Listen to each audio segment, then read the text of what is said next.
100 araw na ang lumipas, subalit limitado pa rin ang pagdaan ng mga barko sa Strait of Hormuz. Ramdam ng maraming bansa ang epekto nito sa ekonomiya, lalo na sa supply ng enerhiya at mga pagkain.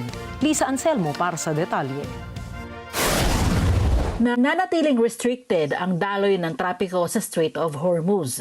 Matatandaang hinigpitan ng Iran ang daloy ng trapiko sa strait nang atakihin sila ng US at Israel noong February 28. Noong April 13, nagpataw naman ang US ng isang naval blockade sa mga barkong paalis at papasok ng Iran.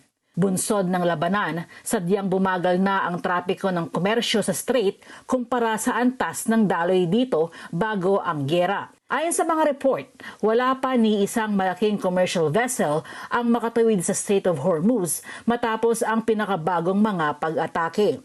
Samantala, nagsisilbing isang local coastal hub ang Port of Sid sa Omani coast sa labas ng Strait of Hormuz para sa daan-daang cargo vessels na stranded doon mula pa noong Sabado.